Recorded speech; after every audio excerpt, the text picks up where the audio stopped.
Our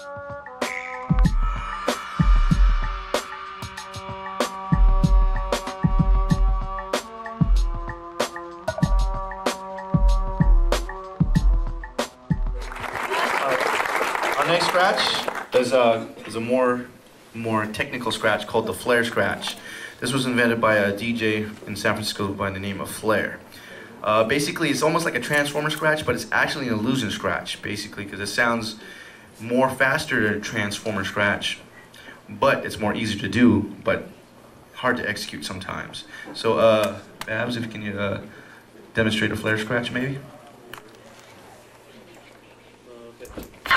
All right, this one is the most basic one-click flare. Like, we didn't learn it like this. All these new school scratches came at a time when, especially from being in LA, Short could probably talk more about it, but like it seemed like every day a new scratch was being learned, you know, after this guy Flare came through.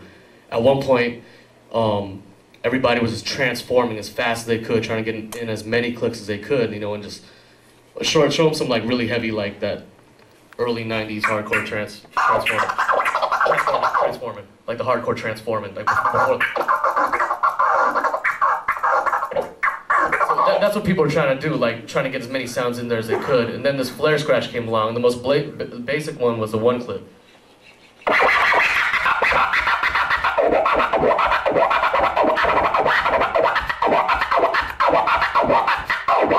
So basically that's what they did. They were just letting the sound play, cutting it in half, and half of the sound was just made by moving the record necessarily than moving your hand as fast as you could.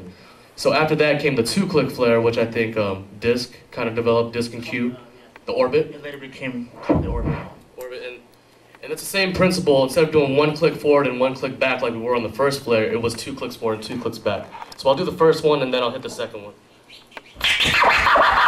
The one click is, and then the 2 click came along and it was like that.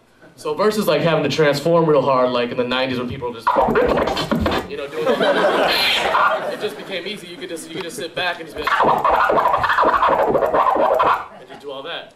So that was like the start of the new school scratches, and that's the Orbit and the Flare, I guess. And then came the Crabs, which is a funny name, but it was a scratch technique developed by Qbert and what's the name of Qbert? Actually, the idea came from actually the idea came from DJ IXL from England. DJ XL from England. Yeah, and he called it a twiddle. It was 2-finger crab. It was. And this was like he did this. Like, show us short.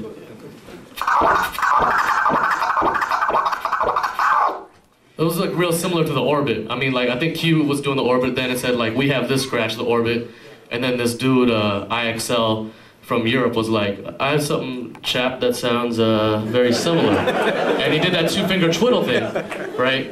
And so the story I hear, you know, I hear this story secondhand. You were there, so. Q pretty much just said, why instead of using 2 fingers, why use all your fingers? So. And then it sounded like.